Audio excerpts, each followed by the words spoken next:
going on, everybody? This is Sean of Raw Select Music, and today I thought I'd do something a little bit different. Rather than talking about a jazz record, a hip-hop record, or a funk record, talk about another genre of music that I'm interested in by way of two records that I just picked up recently on one of my favorite deep house record labels, and that would be Heist Recordings. And the two releases that I picked up recently are the Fouk, or Folk, not entirely sure how you say it, spelled F-O-U-K. So, if somebody wants to correct me on that pronunciation, please go ahead. But anyways, this is their With Lazers EP, and also Detroit Swindle, who are actually the owners, I believe, of the Heist Recordings record label, and their Can't Hold It EP. Both of these are fantastic. Both of these, I think, are worth checking out, and I'm going to attempt what I believe is the impossible, and that's talk about deep house in a YouTube video. This should be interesting. So I've been a fan of Heist Recordings since, apparently, their very, very first release. This is Heist Recordings 001, Detroit Swindle, Breakup to Makeup EP. Not entirely sure why it's an EP. It's only 2 tracks, but who am I to say? So from this record, it pretty much led me to checking out the rest of the label. And I gotta say, as far as all the underground record labels that I'm into, this is probably the label that I have the most releases from. And I'll show you the stack, if I can do this without causing all of them to spill out of their sleeves. But yeah, so there you go. There's the thickness that you can see. So the black sleeves here represent their compilations that they do every year. This is the Roundup compilations, where they take songs that were released during that year and they're remixed by other artists on the label. And usually they just provide an interesting and different take on some of the songs that they released. And then, if you notice, they've got brown sleeve records, so the brown sleeves seem to represent Generation 1 of Heist Recordings, and then you've got the multicolored sleeves, which seem to represent Generation 2. And then most recently, with these 2 EPs, now they seem to actually start been putting images on their sleeves. So I think that's just kind of cool, the way that they've sort of evolved their design aesthetic for their label, because it really, really helps make their shit stand out. So why do I think Heist Recordings is a record label worth checking out? When I think of electronic music, I tend to think of it as sort of a spectrum or a line, where on one side there's electronic music out there that's only meant for home listening, and it's not really meant for club events. And then on the other hand, there's stuff that's only meant for club events. And I think in general, when most people think of house music or electronic music, they're generally thinking about this end of the electronic music spectrum. But anyways, what's cool about Heist Recordings is I think they do a really good job of being right in the middle, where their releases are just as enjoyable to listen to as they are to hear them at a club event and also get people moving on the dance floor. And I think that's a pretty good quality that, well, at least it's a quality that I look for when I'm buying deep house records or any type of electronic music. Now, with that little record label overview out of the way, let's talk about these 2 records and why I think you should check them out. So first off, I feel like their covers are pretty indicative of their sound.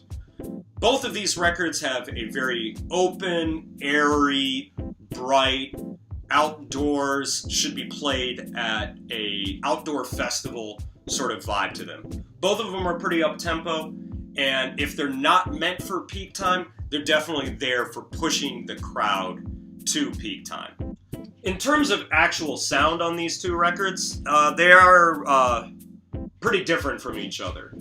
This one's definitely a lot more electronic, a lot more sequenced, although it does still have a loose enough feel to it that it doesn't feel too rigid or too robotic. And this definitely feels like the two more organic of the two records, as it seems like it takes a lot of disco samples and uses that as sort of the main theme throughout the entire record, using a lot of filtering and using a lot of disco-y drums and melodies, and it just feels like the more organic of the two records. But for me, I like both of these sounds. I can go with the more electronic sound, and I can also do the more organic and more live sounding house music as well. So they kind of scratch two different itches for me. And again, there's so much going on both of these EPs musically that they're also interesting to listen to. A highlight from this guy is Just Not Norma, which features keyboard playing by Mark DeClive Lowe, who's a producer slash jazz musician slash beat maker. And his presence on this track really adds a human element to the song and just adds a character, it just adds some extra character to the track. And also manages to do so without being corny. Because a lot of times when you get live playing on a house track, it ends up sounding so corny. Anybody who listens to house music will kind of know what I'm talking about. So overall, I can't recommend these two records enough. If you're just starting off in getting into the world of house music, I feel like this is a pretty good entry point, and anything from the Heist record label is also a pretty good entry point. If you've heard these two records, let me know what you thought of them. If you're a fan of Heist Recordings, let me know what you think of the label. That's going to be it for me today. Sorry this wasn't like the most detailed or most thought out video that I've done yet. I'm currently working on trying to get some questions together.